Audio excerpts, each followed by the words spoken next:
le monde, j'espère que vous allez bien. Donc aujourd'hui on se retrouve dans une nouvelle vidéo. Ça fait super longtemps que je prévois faire cette vidéo là parce que vous êtes tellement beaucoup à m'écrire en message Instagram pour que je puisse vous donner des trucs pour lutter contre l'anxiété, le stress au quotidien. Puis bien aujourd'hui, je me suis dressé une petite liste sur mon cellulaire puis je me suis dit que je pouvais partager ça avec vous. Si jamais tu veux connaître mes trucs pour lutter contre l'anxiété, ben restez là. Comme vous le savez, je fais beaucoup d'anxiété. En fait, j'en parle très ouvertement sur mes réseaux sociaux. Je me gêne vraiment pas de ça. Puis c'est certain qu'avec un bon bagage de 7 ans d'anxiété, j'ai commencé à développer des trucs et conseils pour lutter contre eux au quotidien. Avant de commencer, je voulais savoir comment que ça allait vous, niveau anxiété, niveau santé mentale, comment vous vous sentez avec le deuxième confinement. Dites-moi ça en commentaire, puis ben je vais être là pour vous lire, puis pour vous écouter, ça va me faire super plaisir. On commence tout de suite avec le premier truc. Ce que j'aime faire chaque jour, c'est d'aller prendre une marche d'au moins 30 minutes avec mes écouteurs, puis de laisser mon cellulaire dans ma poche, donc de ne pas y toucher. Je trouve que ça fait du bien de prendre une bonne bouffée d'air, même quand il mouille. Moi, ça m'empêche pas d'aller dehors, puis je me fais tellement appeler au mauvais moment, guys, là. C'est moi un petit 30 secondes.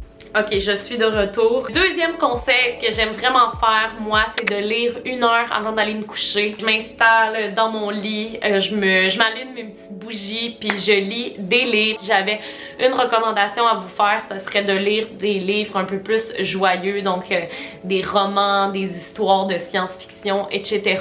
Ça peut peut-être vous aider à vous rendre ailleurs. Puis moi, personnellement, lire, ça m'aide beaucoup à m'endormir, puis ça aide aussi ton cerveau à se focuser sur lire au lieu de penser. Puis comme troisième conseil, ça c'est quelque chose que j'ai appris récemment, mais de créer des rituels, des routines avant de se coucher ou en se réveillant le matin, ça peut beaucoup aider.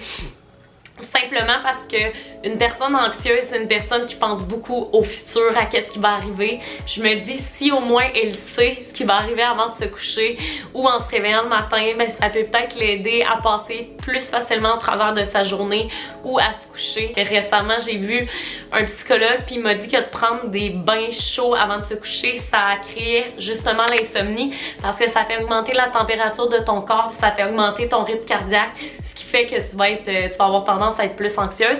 Fait que moi, je suis rendue que je prends une douche tiède avant de me coucher. Après ça, je viens m'installer ici dans mon petit lit, je tamise les lumières, j'allume ma petite bougie. Moi, j'achète mes bougies au Bath & Body Works.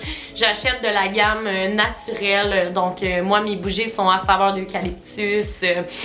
C'est ça. Parfois, je fais de la méditation sur une application que j'aime beaucoup, qui est Petit Bambou. J'ai appris ça dans le livre La peur d'avoir peur. Je vous le conseille fortement d'ailleurs.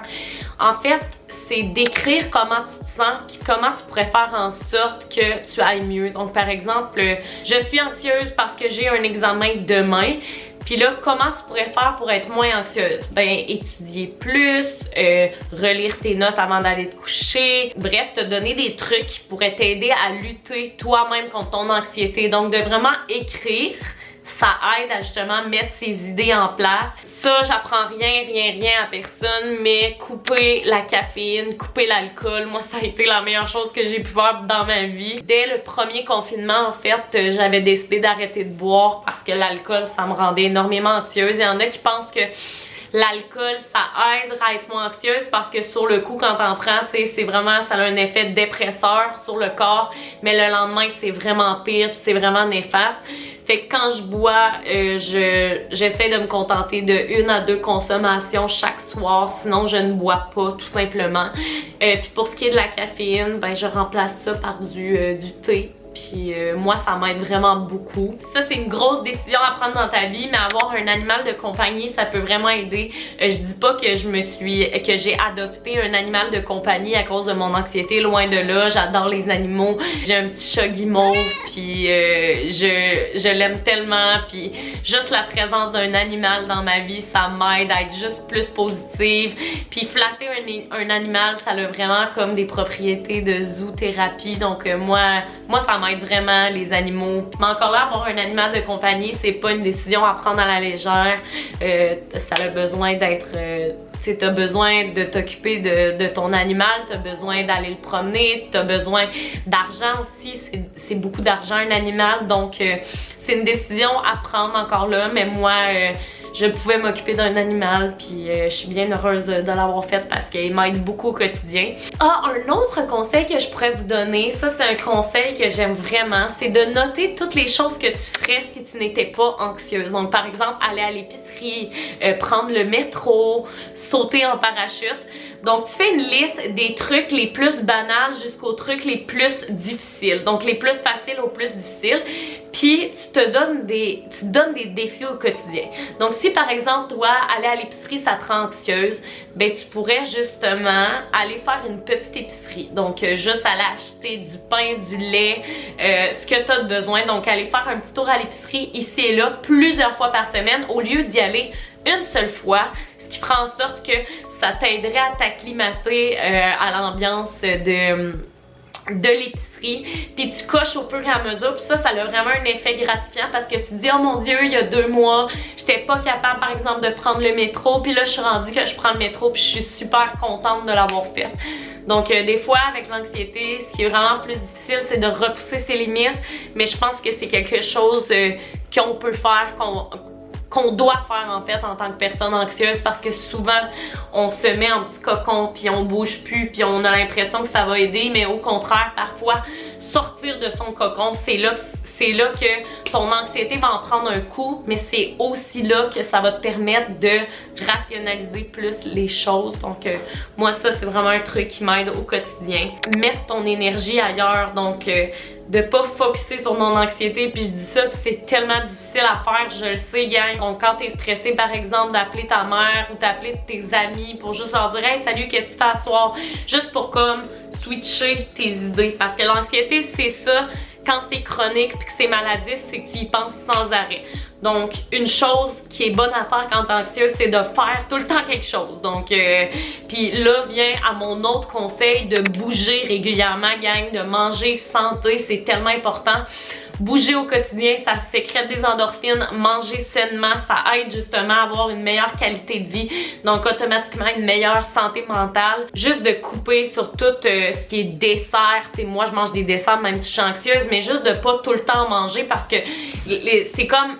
Tu sais, le chocolat, c'est comme la caféine, ça te fait palpiter, puis souvent les personnes anxieuses, aussitôt qu'on a le cœur qui palpite, on a l'impression qu'on va faire une crise de cœur. Aussitôt que vous sentez qu'une crise de panique va se créer, sors dehors, commence à cuisiner, puis cuisiner justement, c'est un autre conseil que je pourrais vous donner si vous vous sentez anxieuse. Dites-vous, je vais faire un pain aux bananes, n'importe quoi, juste pour comme focusser votre énergie, peinturer, faire de la poterie, dessiner des mandalas. J'ai tellement fait ça souvent, ça aide à focusser ton énergie. De la peinture à numéro. Je profite de ce temps-là pour vous dire que je ne suis pas une professionnelle, mais je considère que pour une personne qui vit de l'anxiété depuis longtemps, tu deviens un peu une professionnelle de l'anxiété parce que c'est toi qui le vis puis tu sais ce qui marche pour toi. Encore là où je veux en venir, c'est que tu vas te trouver tes propres conseils, tes propres trucs.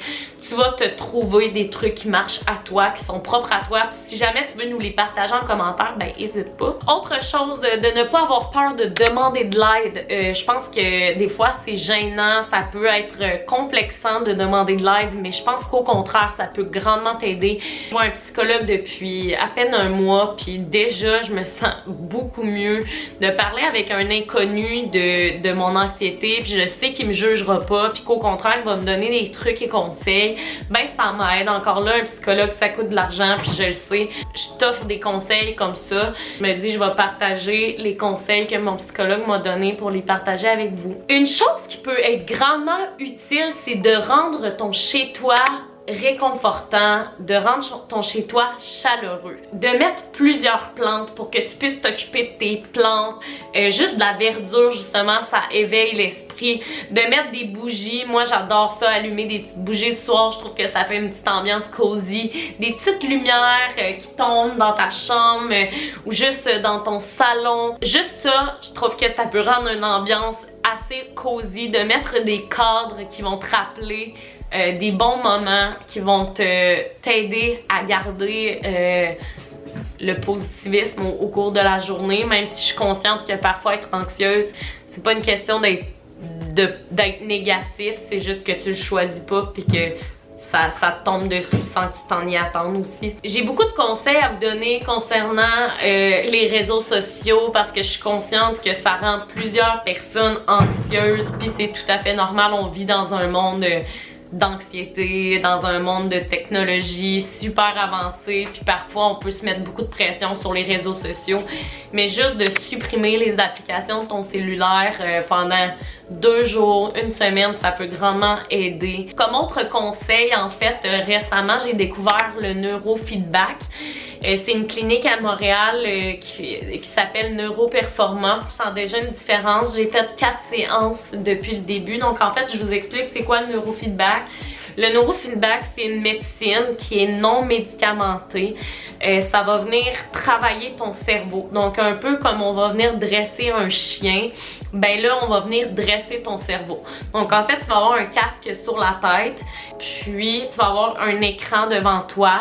Puis ton cerveau, dès qu'il va émettre un bon signal, ça va faire partir une vidéo devant toi. Ce qui va faire en sorte que ton cerveau va être récompensé par des vidéos. Ce qui va faire en sorte que ça va l'aider à être moins hyperactif. Si par exemple t'es très anxieuse, ben ça peut aider. Ça peut aider notamment pour les personnes qui sont TDAH, pour les gens qui font de l'épilepsie, pour les gens qui ont des TOC. Bref, le neurofeedback, ça peut être grandement utile. Oui, c'est très dispendieux, je vous le cacherai pas, mais je pense que ça peut être très worth it de pas prendre de la médication. Puis en passant, je dis ça, moi je prends de la médication, je ne suis pas du tout contre les gens qui prennent de la médication. Au contraire, je pense que si t'es rendu là et que t'en as besoin, go for it, puis la médication, faudrait pas se cacher de ça. Un médicament, c'est une béquille, mais tu dois faire le reste quand même, tu dois t'aider au quotidien, puis je pense que de justement trouver des trucs comme ça, ben ça peut t'aider. En fait, comme dernier conseil que j'aurais à te donner, c'est de pas te juger là-dedans, de pas te mettre de pression sur « Oh mon Dieu, de quoi je vais avoir l'air si je suis anxieuse? De quoi je vais avoir l'air si je choke mes amis parce que je suis trop anxieuse? » Fais-toi-en pas avec ça. Les gens qui t'aiment vont comprendre, puis les gens qui comprennent pas, ben flush-moi ça au plus crisse. Tu mérites pas d'avoir des personnes qui te rendent la vie encore plus difficile, parce que vivre avec l'anxiété, je sais que parfois c'est vraiment un gros poids sur nos épaules. Puis moi, je tiens juste à dire que je suis là avec vous, puis je vous envoie tout l'amour du monde. N'hésitez pas à raconter votre histoire en commentaire si jamais, ça va me faire full plaisir de vous lire. Puis ben si jamais vous avez aimé la vidéo, ben mettez un petit pouce en l'air, n'hésitez pas à vous abonner à ma chaîne, on est bientôt 90 000 abonnés, je capote, je pensais jamais me rendre là dans la vie. Ça c'est grâce à vous, donc je vous remercie du plus profond de mon cœur, puis faites attention à votre petite tête, prenez soin de vous, puis je suis là pour vous. Bye, je vous aime, merci d'avoir écouté.